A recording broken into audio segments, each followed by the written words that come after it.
Welcome to another edition of Time Sucks, Short Sucks. I'm Dan Cummins, and today I'll be sharing the story of Patricia Douglas, who worked as a young dancer and as a movie extra during the golden age of Hollywood.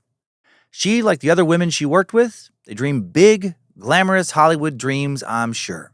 But her dream would die an especially painful and public death, the kind I sadly imagine that many other young women's Hollywood dreams have endured privately over the years. Showbiz can be such a dirty business. Words and ideas can change the world. I hated her, but I wanted to love my mother. I have a dream. I'll plead not guilty right now. Your only chance is to leave with us. Patricia Dorothy Douglas was born in Kansas City, Missouri, March 5th, 1917. She later moved to Hollywood around the age of 12 or 13 with her mother Mildred Mitchell, who wanted to design gowns for movie stars. She had a turbulent childhood, to say the least. Patricia later said she believed her mother was married a total of 8 times. After they moved to L.A., her mom did open up her own shop. She did work for studios, designing gowns for actresses, so that part worked out. She also designed evening wear for other women as well. According to a Vanity Fair article, Mildred made gowns for, quote, high-end call girls. Patricia would grow up with a very complicated relationship with her mother. She would say, "Never ever was I nurtured. I think my mother was the type that wanted the child, and once you had them and the cuteness was up, and it was like a toy, you get tired of it." Growing up, she often felt alone and ignored. And one of her favorite things to do was go to the movies, where she could sit in the theater surrounded by people enjoying what she was enjoying. It made her feel so good to be in that atmosphere. Made her fall in love with the movies to a degree. And she began to dream of working in the entertainment business in some way, shape, or form. Patricia dropped out of convent school at the age of 14. She didn't drop out because she dreamt of being a movie star, but she was, quote, a natural-born dancer. And she quickly started appearing as an extra in movies, typically dancing, quote, just for something to do. But she loved it. Patricia didn't actually need to work quite yet because her mom supported her financially. Again, she was 14. Her job was, mostly originally just for fun. She said she was popular with directors early on because she was a quick learner and she could help teach the other girls their parts. She told biographer David Sten, who interviewed her for a 2003 Vanity Fair article, "I moved just like J-Lo." Sten would also direct a documentary called Girl 27 about Douglas. She was also one of the very first people to come forward after being a victim of sexual violence in the film industry, and Patricia's story led to one of the biggest scandals in the industry in the first half of the 20th century, and Sten wanted to learn more about it. Ended up writing not just an article, but doing an entire documentary. Sten called the Patricia Douglas case the biggest, best suppressed scandal in Hollywood history. He was able to find old newspaper coverage, unseen photos, studio documentation, legal records, video evidence hidden in an MGM vault. But I'm getting ahead of myself. Just wanted to introduce him. Back to Patricia now. She appeared in 2 classic films, Gold Diggers of 1933, and So This Is Africa. David Sten wrote that young Patricia became a platonic mascot for a number of male actors while she was in the business. She would go to drive-ins with actor, musician, director, and later studio head Dick Powell. Sometimes go to bars with big stars like Bing Crosby. Patricia was, again, just 14 when she started doing extra work. It was common then for underage girls her age to work on film sets in sexualized, revealing costumes surrounded by much older men who definitely would hit on them. Funny that people now worry about kids growing up too fast. Not that they shouldn't. Some kids do still grow up too fast. But it is not a modern, concern by any stretch of the imagination. And in fact, it's definitely better than a lot of previous eras in history. Some people act like, prior to the last few decades of modern, so-called moral decline, young women were virginal and modest and protected at all costs by all these gentlemen. Get the fuck out of here. Junior high-age girls were constantly being hit on, sexualized, dated, often married by dudes twice their age. The good old days were rife with people that by today's standards would definitely be considered sexual predators. Sadly, the Jeffrey Epsteins, keep hearing a lot about him recently, of the world are anything but new. David Sten said that in the Girl 27 documentary he would end up making about Patricia Douglas, quote, "These girls would work half naked among all male crews. And in those days, a girl who had rhythm, who knew how to move her body, was considered sexually aware and thus sexually available."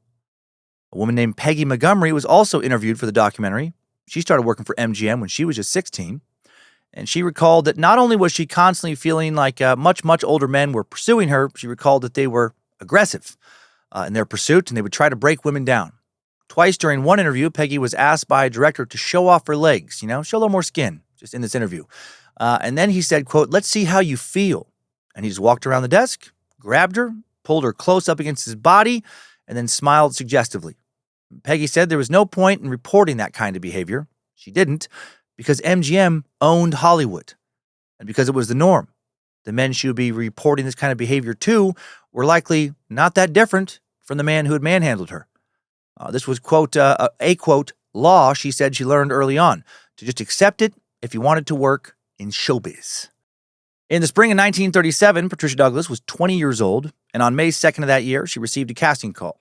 Patricia said she was specifically told it was for a film. She didn't think she was going to do it at first, but later changed her mind.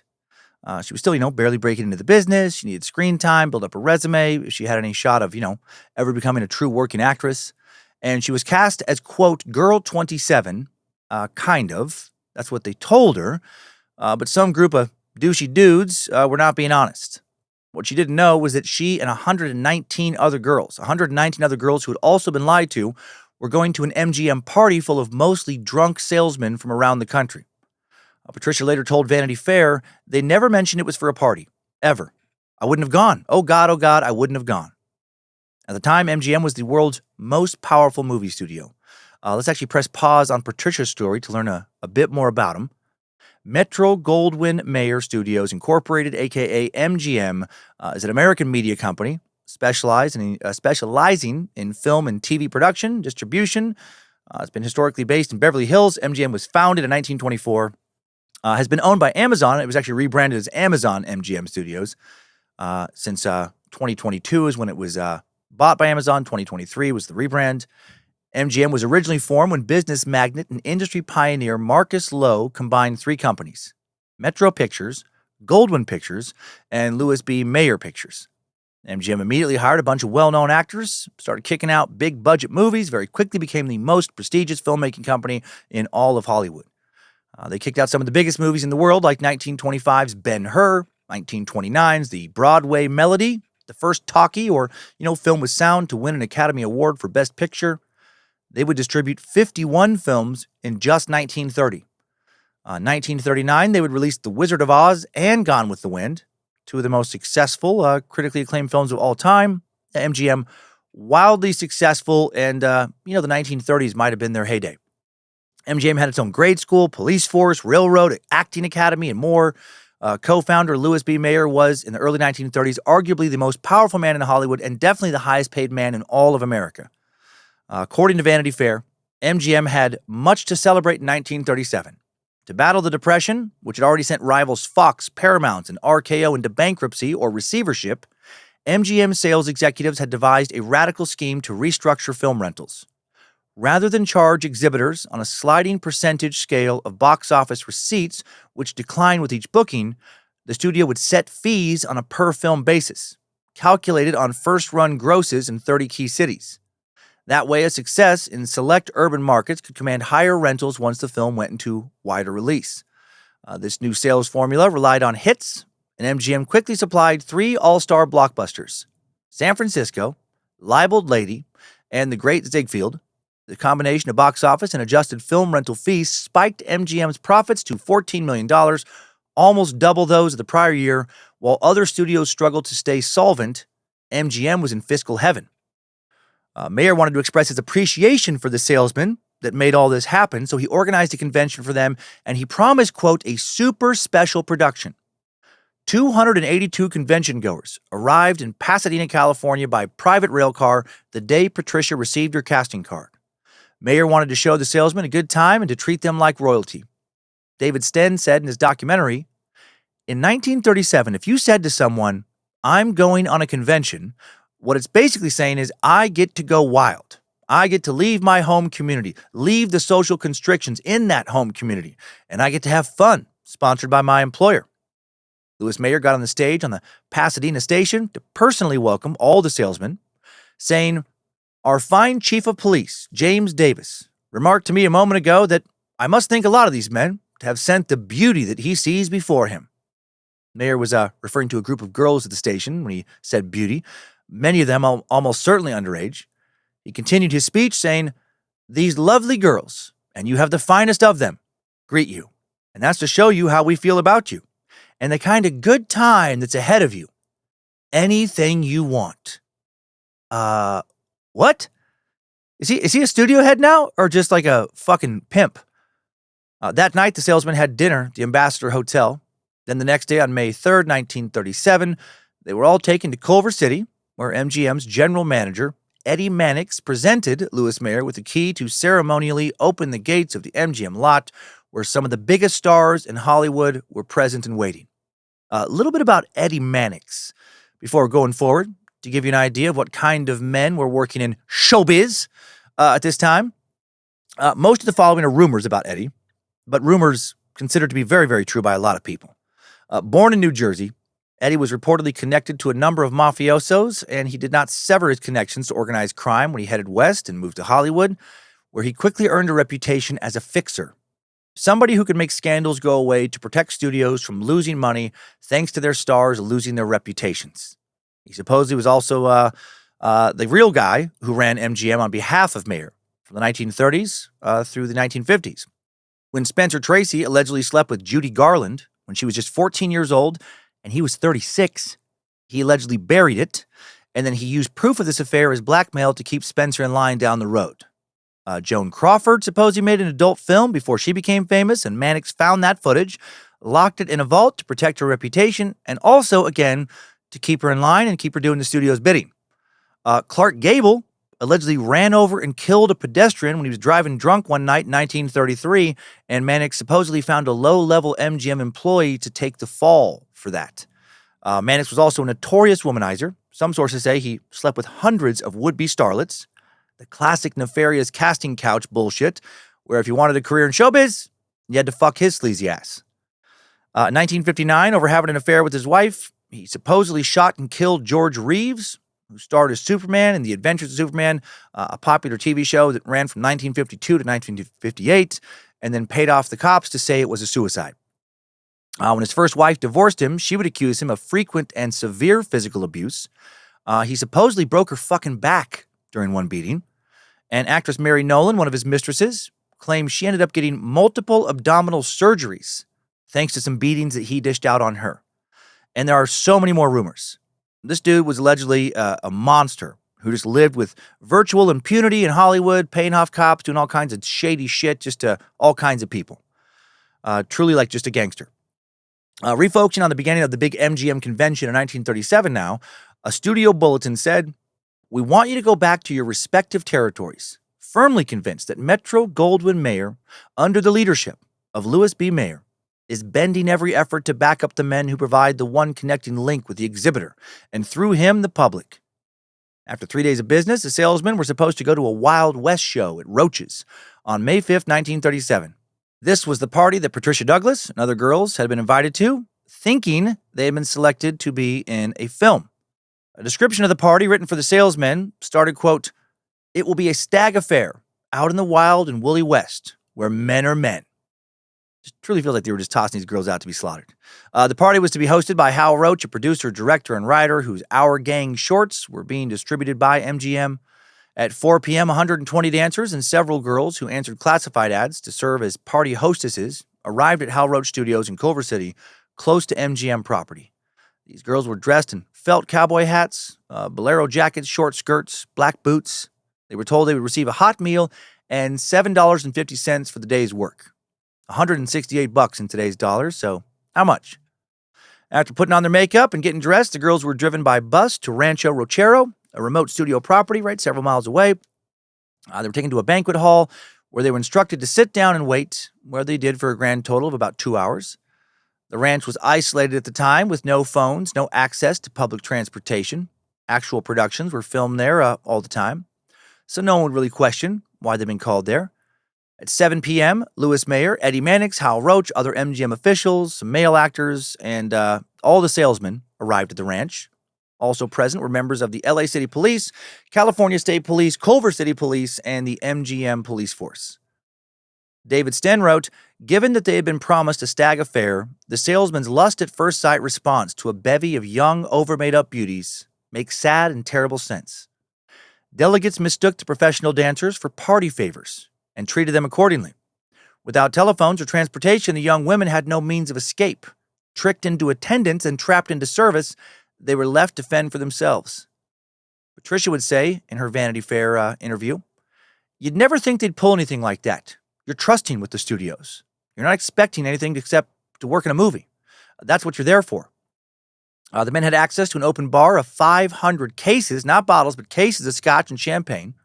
One of the convention goers present that night was David Ross, described as a roly-poly 36-year-old Catholic bachelor from the Chicago sales office. Ross quickly focused his attention on Patricia Douglas. When he saw her on the dance floor, he demanded that she teach him how to truck, which was a popular new dance style at the time. Many years later, Patricia said that her first impression of Ross was that she found him, quote, repulsive. He was slimy, with eyes that bulged like a frog. She also said she didn't have a suspicious nature at the time, and although she found him creepy, didn't enter her mind that someone would actually do harm to her, like he would do. When they started dancing, Ross made any excuse to brush up against her or to put his arm around her. Patricia said he was all hands. We called it copping a feel. After she danced with Ross, Patricia went to the restroom and told the attendant, "I've got a man and he's really sticking." She wanted to get the hell away from him, but she was expected by MGM to stay and keep him entertained. It was her job. By 10 p.m., per the later testimony of a waiter at this event, Oscar Budden, the men all became intoxicated. Budden said he heard, quote, filth in conversation and witnessed girls get up and move from the tables because the men were attempting to molest them. An 18-year-old dancer named Ginger Wyatt pleaded with actor Wallace Beery to help her, to get her away from the drunken assholes trying to grope her. He took her off the property, allegedly even punched a couple dudes on his way out. Hail Wallace Beery, good on him. He was 52 years old that night. Still not afraid to introduce some dumb, drunken fucks to his fist. I love it. Patricia Douglas, unfortunately, would find no such protector, and she was not able to escape. She later believed David Ross retaliated against her, attacked her like he did because she was clearly not interested in him. Ross asked her if she wanted to try some champagne at one point. She said no, said she didn't drink. She didn't want the scotch he offered either, but he didn't listen. And Patricia later recalled, "He and another man held me down. One pinched my nose so I'd have to open my mouth to breathe. Then they poured a whole glass full of scotch and champagne down my throat. Oh, I fought, but they thought it was funny. I remember a lot of laughter." The fuck? I've truly just always hated guys like this, right? Hated them in my teens, hated them in my 20s and 30s, hate them now, these fucking losers who think that they're cool, by doing shit like this, think that they're fucking Don Juans when they're just gross, fucking grimy douchebags. It's just sickening how many people so quickly and openly abuse somebody physically weaker than them, or somebody they lust after, or both, just because they can, just because they think they can get away with it and they want it. As soon as they let her go, Patricia went to the bathroom and vomited. She then went outside to grab some fresh air, not knowing that David Ross had followed her, that he was behind her, until he put his hand over her mouth and told her, quote, "Make a sound and you'll never breathe again." Jesus Christ. He then dragged Patricia to a parked car in a nearby field just out of sight of the other partygoers, where he pinned her down in the back seat, and then she said, that he told her, quote, "I'm going to destroy you." Patricia almost lost consciousness during the subsequent attack and rape, but Ross slapped her in the face, really punched her, and said, "Cooperate, I want you awake." In the movie, in my mind version of this is when I overhear this. Actually, I overheard it before when he grabbed her and was walking to the car. That's when I overheard it. And then I grab his fat ass and I throw him in the ground and I literally choke him to death while I say something really intense and, probably pretty creepy. Like, "Cooperate, Ross. Keep looking at me. I want to watch you fucking die." Right? Fuck all rapists. I would 100% be okay with literally having every single convicted rapist just be fucking executed. Just today. No electric chair, no lethal injection. Just, have people walk down the hallways in between cell blocks with fucking machine guns and just light them up. Clean up the mess later. No burials. Just fucking burn them down to nothing in a cremation incinerator and then flush those ashes just down the toilet. Unfortunately, this is not a movie in my mind, and I don't get to exact any vengeance. Patricia described how she fought Ross, started screaming. She said, I've been attacked. She keeps screaming. And at 11:30 p.m., parking attendant Clement Soth hears her screams, and then shortly afterwards, he sees Patricia staggering towards him. He sees that both her eyes are swollen shut. That's how badly she's been beaten, right? In addition to raping her, he fucking slob, just, clearly did more than slap her. She said, "My God, isn't anything sacred around here?" He heard her say that. Then saw David Ross fleeing the scene, running his pathetic fucking ass back into the party. Patricia, probably to brag to his buddies. "Oh, yeah, man. Fuck yeah." Probably a lot of high fives, those kind of guys. Patricia was driven to Culver City, or whatever they did at that time. Patricia was driven to Culver City Community Hospital, which was across the street from MGM property. She's deeply traumatized by what happened to her, of course. She was a virgin, said she had never even gotten undressed in front of a man before, hadn't gotten undressed in front of anyone for years, not even her mom. At the hospital, Patricia recalled, quote, "I was given a cold water douche. Then the doctor examined me. It's no surprise he didn't find anything. The douche had removed all the evidence." And that might have been the intention. Dr. Edward Lindquist was a physician who saw Patricia that night, and he co-owned the hospital and depended heavily on MGM for most of his business. One studio employee said that Lindquist was the studio's family doctor. Dr. Lindquist acknowledged that, he could not prove it, but he conveniently believed no intercourse took place. He was already in studio protection mode. Patricia was driven home in a studio car. She slept until the next afternoon. When she woke up, she was sore all over from the attack. Her face was swollen. She didn't go see another doctor because she was embarrassed, didn't want anyone else to see her naked. Patricia's mother never asked her what she needed to feel better. She never even got a hug. Rape was never mentioned, almost like it never happened. So sad that that's how, so many people deal with something very traumatic, something that's very inconvenient for them in some way. They just ignore it. Oh, it just never happened. No, just bury your head in the sand. Despite the fact that there were 11 officers from 4 different police departments present, and one officer even went with Patricia to the hospital directly after she attacked, while her eyes were swollen shut, while her face was bloody, no police report was ever filed. 2 days later, Patricia returned to Roach Studios, where she received $7.50, her pay for working at the party. She said to cashier Maud Van Kuren, "You ought to know what happened to me so it doesn't happen to anyone else." Patricia's intention, she said at this time, was not to get a payout from MGM. She said she just wanted someone to hear her story. She wanted them to believe her. She received no reply from MGM, though. That fucking pig David Ross returned to Chicago without even a slap on the wrist. Over the coming days, Patricia grew furious with MGM. Right? With MGM, the police, the world, they were treating her like she just didn't matter. Like she was worth so very little, it was totally fine for some Chicago fucking creepy sales rep just to go ahead and beat and rape her. She went to the LA County District Attorney's Office to file a complaint against David Ross. Her mom signed the document as her court-appointed guardian because she was still legally a minor, even though she was 20 years old. Prior to the 1970s, in many states, you were considered a minor in some ways until you were 21 years old. According to her Vanity Fair article, in an era that branded rape victims as damaged goods, the Douglas complaint was unique and historic. No woman had ever dared to link a sexual assault to a Hollywood film studio, especially the almighty MGM. Even if a victim were to win her case in court, the stigma would wreck her name and her career. How sad is that? How pathetic that people would just view a rape victim as fucking less than. Patricia did not care about any of that. She just wanted justice. She said, "I just wanted to be vindicated." To hear someone say, "You can't do that to a woman." Los Angeles District Attorney Burren Fitz did not help Patricia. He was on shaky ground in his career. 6 months earlier, he'd been elected to a 3rd term, despite being indicted for perjury in a rape case involving a 16-year-old girl. He allegedly, probably, almost certainly, took a bribe to drop a statutory rape charge against a millionaire real estate promoter. Like Eddie Mannix, he was allegedly crooked as fuck. Fitz was also close friends with Louis B. Mayer, and MGM had been a top contributor to his campaign, right? So much corruption, so much I'll scratch your back, your fucking dirty ass back, and you scratch mine. Bud Schulberg, the son of Mayer's former partner, B.P. Schulberg, told Vanity Fair, "Burren Fitz was completely in the pocket of the producers. The power MGM had is unimaginable today. They owned everyone. The DA, the LAPD, they ran this place." Weeks passed and Patricia did not hear from Fitz, so she sought advice from a mob acquaintance who contacted attorney William J.F. Brown. Brown was known for his courtroom theatrics and saving his ex-wife from the death penalty after she had killed her second husband. He took cases nobody else wanted, and he offered to represent Patricia pro bono, and he sent DA Fitz an ultimatum. "Investigate this case like you're supposed to, or they're going to go to the press." Well, Fitz thought Patricia and her attorney were bluffing, but they weren't. And on June 4th, 1937, the headlines started to roll in. Patricia's story was featured on the front pages alongside articles about the death of actress Jean Harlow and the marriage of Edward VIII, who had abdicated the British throne.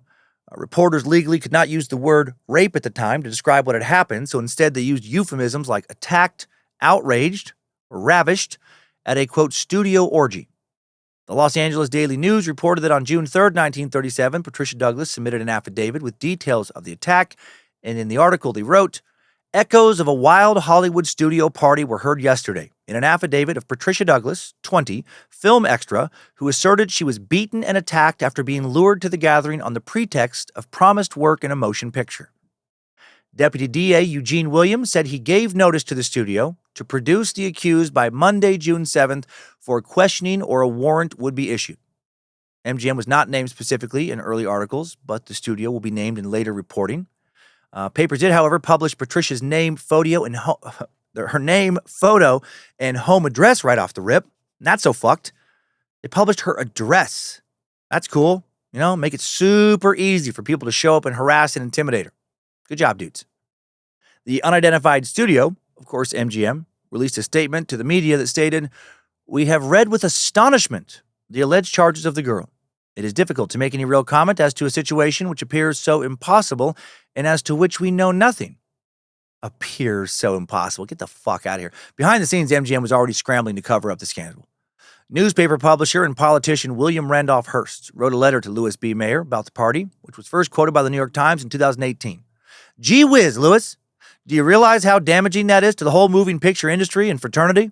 I'm going to do everything I can now to help the situation, of course. But the public will be sympathetic with a poor little extra girl." Man, fuck Hearst, talking about doing everything he could to help the situation. Clearly, he was immediately on board with doing whatever he could to help a cover-up.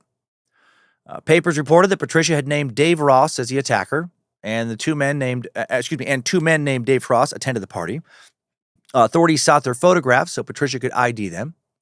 On June 8th, Patricia's attorney issued a statement indicating legal procedure would be invoked in her case, and the statement read, "Ravishment in all its most brutal, most lustful, most contemptible, and unbelievable ferocity has been committed. I recognize that no words, no regrets, nothing can compensate the parents nor the young girl for the injury and outrage she sustained.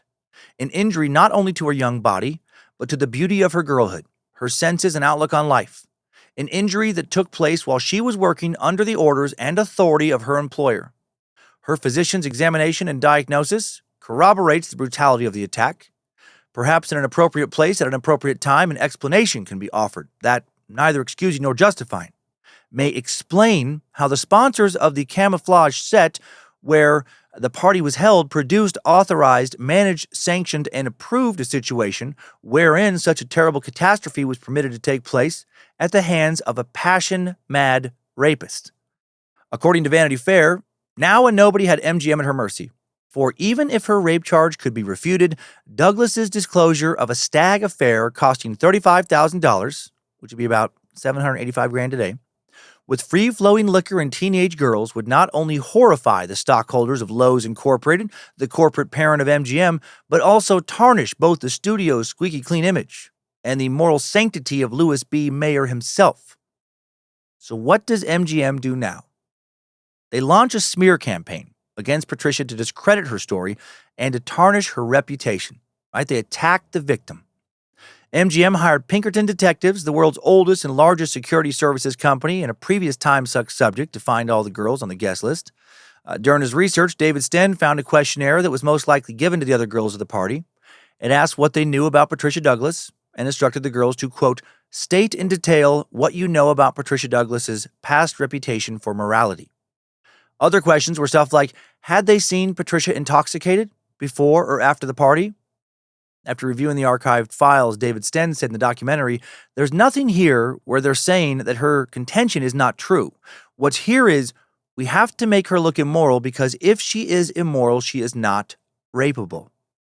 Those fuckers. In a studio-sponsored interview, 19-year-old Virginia Lee said the so-called orgy was actually, quote, "a jolly affair with lots of good, clean fun."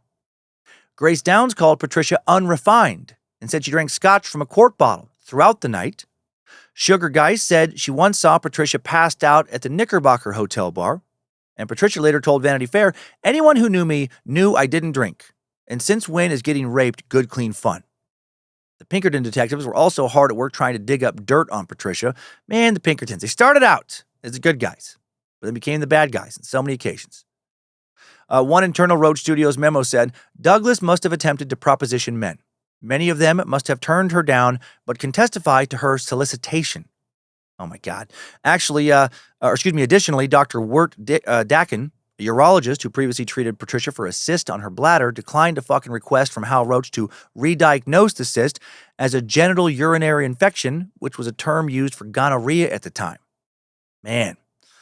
If it came out that Patricia had an STI, she would be considered immoral. It would be clear she had not been a virgin like she had claimed, and her story would lose credibility. And how do fuckfaces like Hal Roach, how do they sleep at night? June 14th, 1937, Patricia identified David Ross as the rapist when viewing a photo lineup of 24 MGM salesmen. She said without hesitation, "That's the man. I can never forget that face." DA Burton Fitz convened a grand jury and summoned David Ross. After Ross arrived in California, he began working with Louis B. Mayer's personal attorney, Mendel Silberberg. The grand jury hearing convened June 16th, 1937. 4 women were called as witnesses: Ginger Wyatt, Paula Bromley, Grace Downs, and Dorothy Kritzer, as well as 2 physicians, 2 nurses, a lab tech, and the casting director for the party.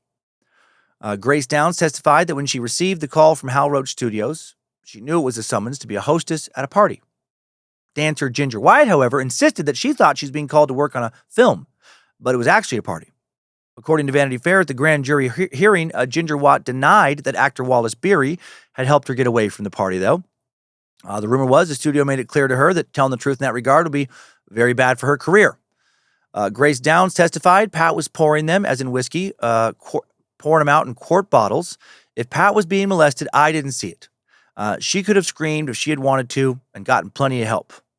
Lab chemist Arthur Burgess examined Patricia's underwear, said he found evidence she was attacked. However, community hospital physician Dr. E.N. Lindquist said he found little evidence that Patricia had been attacked.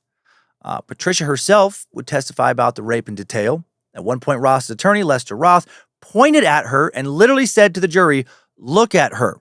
Who would want her?" Jesus Christ. Can you fucking imagine the outrage of a dude saying that today? And this is why we need to continually be outraged over this shit, because if we aren't, the Lester Ross of the fucking world will just, start openly saying shit like that all over again. That's fucking crazy. Patricia came face to face with David Ross when she walked out of court, and some photographers, who apparently just lacked any and all empathy, tried to force the 2 of them to stand together so they could take a photo. It's outrageous. What is wrong with people? Patricia was so upset she ran to a window, contemplated jumping through the glass. Photographers captured her mother and her lawyer restraining her, and it was national news the next day. In court, Lester Roth called on parking attendant Clement Soth, who recanted that he did see David Ross fleeing the parking lot after Patricia was raped. But now Soth testified the man was much thinner. Mr. Ross's face is fat. That son of a bitch, you will find out here soon, the notoriously crooked studio definitely got to him. Chemist R.J. Abernathy testified that based on his examination of Patricia's clothing, he was unable to state that there was evidence of an attack. Waiter Oscar Budden testified about the party, saying, quote, "I've been a waiter for 26 years. And within that time, I've served at hundreds of parties. I have yet to recall a party where the conduct of men was as becoming as at this one. The language used by the men was such that you would hear wherever filth is used in conversation." Well, good on him for actually telling it like it was. Waiter Henry Schultz also testified and said the men were very, very hoggish and kind of second class. The men tried to force liquor on the girls. The men's attitude towards the girls was very rough. They were running their hands over the girls' bodies. Anything could have happened on the grounds without anyone knowing about it. To my estimation, the party held at the ranch was the worst, the wildest, and the rottenest I have ever seen. Well, good on him. At least a few people valued their integrity enough to stand up to the studio. Both waiters agreed that the girls seemed, quote, bewildered, and asked them when the shooting would start, strongly indicating that they thought they were there for a film. Waiters also testified that the party was so noisy that if any girl was attacked and screamed, she definitely could not have been heard by almost anyone present. Casting director Vincent Contiff and extras asserted that the casting call informed them that they were going to be hostesses at a party, right? They lied. Grace Downs testified that she was sitting at the table with Patricia Douglas and David Ross, and she saw nothing improper. Paula Bromley also saw Ross and Patricia together. She testified she knew from the beginning she was, going to be paid to be a hostess. and not to participate in a film. However, dancer Ginger Wyatt supported Patricia's claim that they were brought, to a wild party under false pretenses. In the end, the grand jury will not indict David Ross. On June 17, 1937, the grand jury announced a verdict of insufficient evidence to prosecute. And David Ross said after the verdict, "No true bill. Boy, that really makes me happy. I'm going to stay away from Hollywood. If I ever go to another convention, I'll take a bodyguard along." Fucking pig.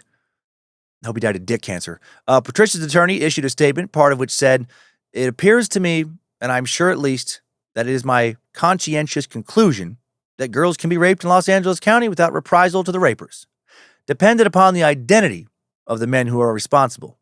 Right? So big fuck you to MGM. Good for him.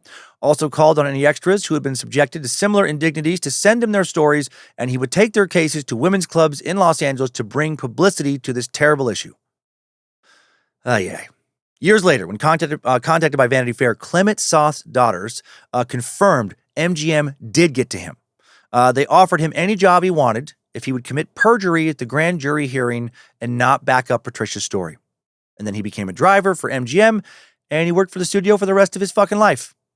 One of his daughters said he had disdain for stars and the heads of the studio, but felt like he had to support his family, and I guess that was the only job he felt like he could do. They also believed that their father's testimony would not have changed the outcome, and that's pretty convenient. Dad sold his soul. Sold it on the cheap, too. Helped a rapist go free. Added trauma to a rape victim for what?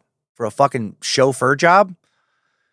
MGM thought the case was closed, but on July 14th, 1937, Patricia Douglas filed a $500,000 civil lawsuit naming Hal Roach, Edward Mannix, Vincent Conniff, David Ross, and 50 other John Does. The suit accused the defendants of an unlawful conspiracy to defile, debauch, and seduce her and other dancers, quote, for the immoral and sensual gratification of male guests. MGM did not issue a public statement in response, but in private memos, studio lawyers were calling Patricia our girlfriend. The studio was told by their insurer that they would be liable for any damages awarded to Patricia.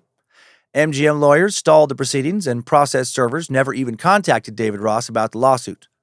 On November 10th, 1937, Patricia lost a second round in her effort to collect damages. Her first complaint had been invalidated, and the court ruled that her amended complaint did not clearly allege any connection between the attack charged against David Ross and the party arranged by the other defendants. She was given 20 days to file a third complaint. She would, but Patricia's final attempt at a suit would be dismissed in Superior Court February 10th, 1938, and then she would immediately have it filed in the U.S. District Court. It was the first time a female plaintiff made rape a federal case, arguing that it violated her civil rights. Man, I fucking love that she tried so hard to get some form of justice, or at least some form of recognition. MGM had a lot to lose at this time. Now on the federal level, they worried that if Patricia were to win her suit, who would sue them next? For how much? 85 million people, or 2/3 of the U.S. population at the time, were attending theaters every week. MGM was the top studio. Louis B. Mayer was earning $1.2 million a year, equivalent to about $30 million a year in today's currency. He was the highest paid executive in the entire U.S. He wanted to hold on to that position, and they changed their strategy with the federal lawsuit and went after Patricia's attorney, William J.F. Brown now. Brown had vowed to challenge Burr and Fitz in the next election for district attorney. However, MGM was the biggest employer in all of LA County, and a candidate could not win if they went up against the studio. And Brown seemingly gave up on Patricia's case in favor of his political career. But he later lost the 1940 primaries anyway, so he did all that for nothing. He failed to appear in court 3 times, and on February 8th, 1940, the federal lawsuit was dismissed, quote, for want of prosecution. What a piece of shit. Patricia's mother, Mildred Mitchell, as her guardian, could have taken Brown to court for malpractice now, but didn't. And there's been speculation that Mildred was given a hush money payment by MGM. No solid proof of this, but again, rumors. And how fucking dark is that if true? Right? To take a bribe to make sure that your daughter stops trying to sue the studio that protected a rapist? After the federal lawsuit was dismissed, Patricia Douglas faded from the spotlight, leaving Hollywood forever. She did, though, inspire other women to go up against the studio. The first, on April 29th, 1938, 21-year-old Mary Eloise Spann, a contract singer for MGM, sued for $5 million in damages against MGM music director Milton Beecher. She charged that he lured her to his apartment and then raped her when she was 19 years old. How much fucking rape was going on back then? I have a feeling like so much. Gonna be hard to watch movies from this era and not wonder how many dudes listed in the credits were rapists and how many women listed in the credits were being raped. Eloise became pregnant, had an abortion. She was the same lawyer as Patricia, but sadly would lose her lawsuit as well. They were just so powerful. Eloise's son Jack did not know what happened to his mom until he began speaking to David Sten decades later. Growing up, he said his mom never seemed to feel well. She was often on the couch or lying in bed, and she never sang. Sadly, Eloise would die by suicide, August 23rd, 1960, at the age of only 43. There were other Hollywood scandals in the news at this time.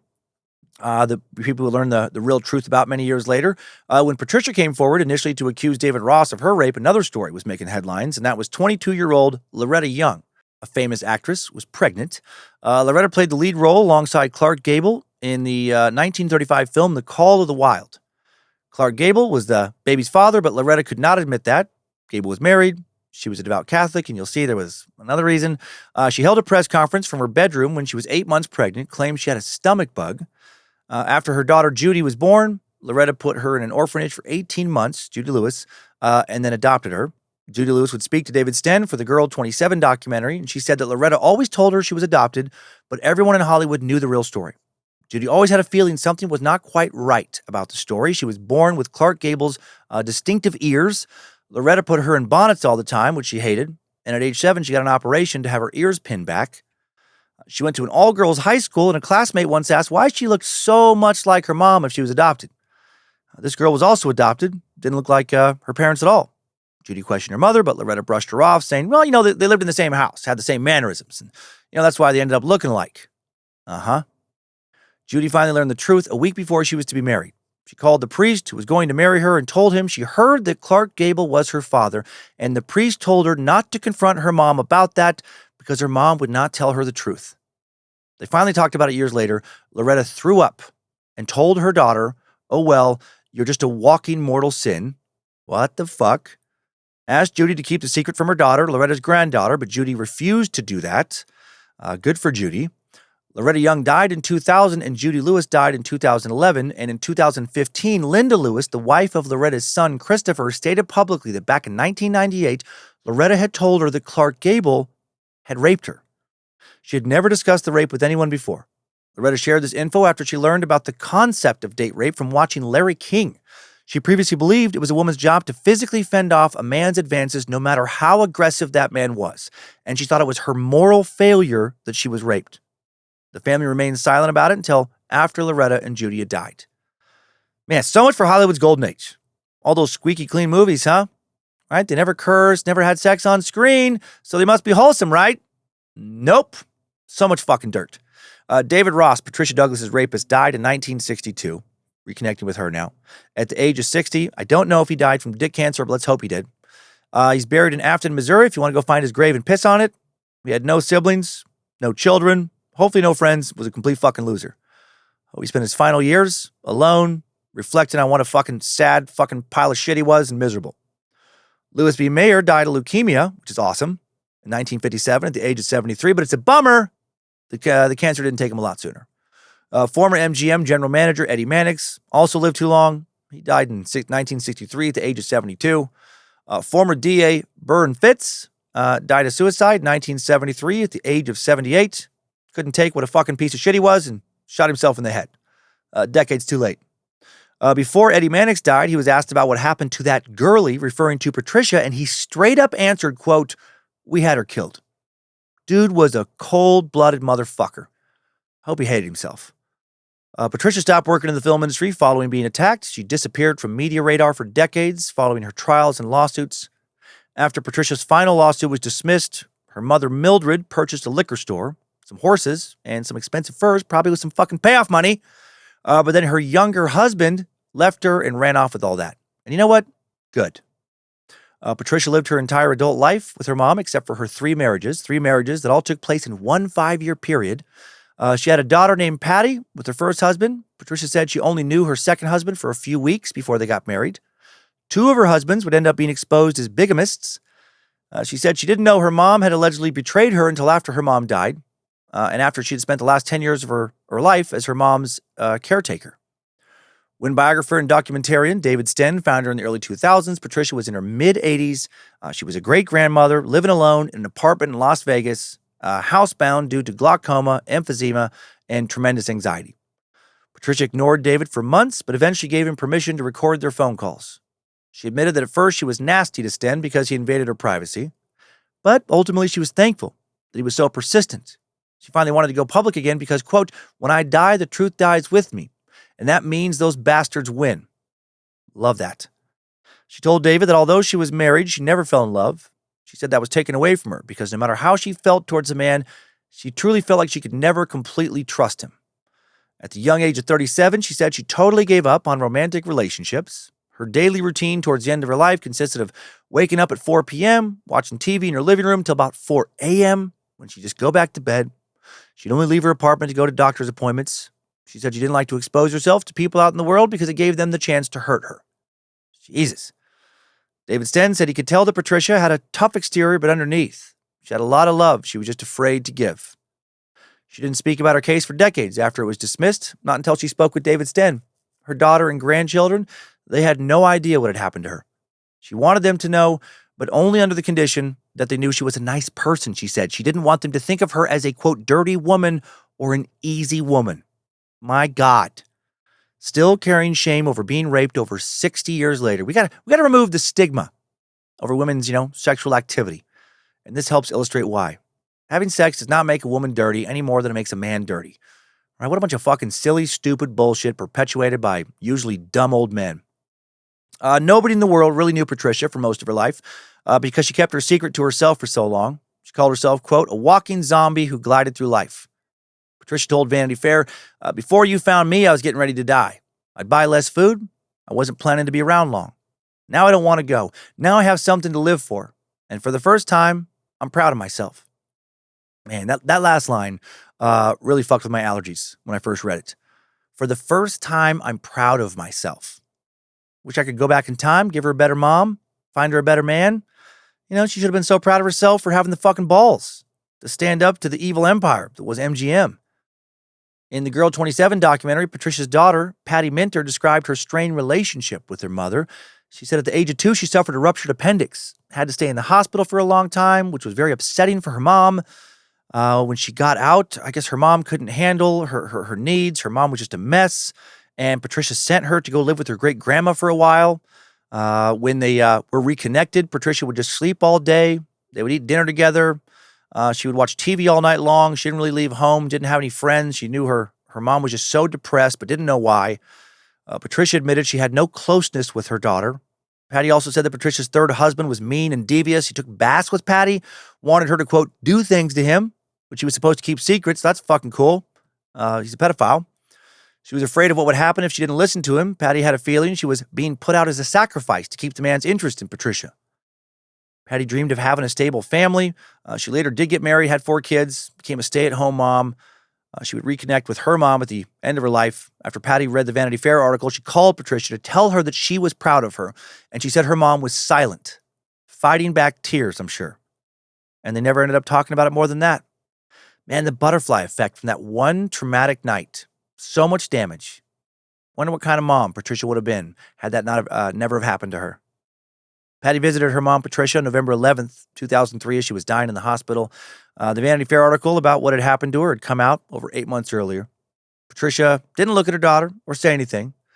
Patty told her just to go to the light, go find her mom, and she did. She died later that night. In the subsequent documentary, Girl 27, Patricia said the truth would be her vindication because the truth always wins no matter how much time passes. The truth will always come out. I don't know if I believe that, but I want to believe that. I hope to believe that. Patricia's bravery was a very early precursor to the Me Too movement, which was founded in 2006 by Tarana Burke to support survivors of sexual violence. Tarana is an activist, a former youth worker, worked mostly with children of color. During a youth camp, she met a girl named Heaven who asked to speak to her, privately. Heaven told her that her mother's boyfriend had been sexually abusing her. Burke sent the little girl to a female counselor who she thought could help her better and was later haunted by that decision. Burke wrote, as much as I loved her, I could not muster the energy to tell her that I understood, that I connected, that I could feel her pain. I couldn't help her release her shame or impress upon her that none of it was her fault. But most of all, I could not find the strength to say out loud the words that were ringing in my head over and over again. I just watched her walk away from me, Visibly struggling to recapture those secrets and tuck them back into their hiding place, I watched her put her mask back on her face and return to the world, and as I stood there, I couldn't even bring myself to whisper the words circling my mind and soul. Me Too. Whew. Me Too movement has increased awareness of the issue of sexual harassment and sexual abuse of women in the workplace. The movement went global October 15th, 2017, when actress Alyssa Milano posted a viral tweet. She posted a photo that said, "Me Too," suggested by a friend. If all the women who've been sexually harassed or assaulted wrote "Me Too" as a status, we might give people a sense of the magnitude of the problem. Milano wrote in her tweet, "If you have been sexually harassed or assaulted, write "Me Too" as a reply to this tweet." And within 24 hours, she got roughly 12 million responses. It's fucking wild and heartbreaking. And sadly, not surprised at all. That same month, New York Times and The New Yorker reported that dozens of women accused film producer Harvey Weinstein of rape, sexual assault, sexual abuse over a period of 30 years. Over 80 women in the industry came forward to share their stories about that fucking pig of a human being. Weinstein was dismissed from his studio, the Weinstein Company, expelled from the Academy of Motion Picture Arts and Sciences, other professional associations. 2018, he was arrested and charged with rape and other offenses. 2020, he was found guilty of rape, and a criminal sexual act, sentenced to 23 years in prison. His conviction was overturned in 2024 due to procedural errors, but then found guilty again just last month in a retrial in New York. So, hopefully he'll die in a cell. According to the Times Up Legal Defense Fund, which supports individuals who have experienced sexual harassment or retaliation at work, over 70% of workers who report abuse are retaliated against in some way. Me Too would go beyond Hollywood, thankfully, become a worldwide movement across all industries. But there's still much work to be done to support people who report sexual assault or sexual harassment in the workplace. Actresses such as Jessica Chastain and Rose McGowan, they would go on to praise Girl 27 and specifically the telling of, Patricia Douglas' story, and have spoken about how much, what she did, meant to the future Me Too movement. She didn't get justice for her attack, but because she spoke up, because she fought, because she agreed to share her story again decades later, shortly before she died, she did help get justice for others. In the end, she didn't let the bastards win. And she got to die at peace with her daughter, and she got to die feeling proud of herself. And I hope she's resting in peace. And I hope David Ross is not. And that's it for this edition of Time Sucks, Short Sucks. If you enjoyed the story, check out the rest of the Bad Magic catalog. Beefier episodes at Time Suck, Mondays, noon Pacific time. New episodes of the now long-running paranormal podcast, Scared to Death, Tuesdays at midnight, with 2 episodes of Nightmare Fuel, some fictional horror thrown into the mix each month. Thank you to Olivia Lee for her initial research and actually for picking this topic. I didn't know about it. I didn't know about Patricia's story. And thank you to Logan Keith, polishing up the sound of today's episode. Please go to badmagicproductions.com for all your Bad Magic needs, and have yourself a great weekend.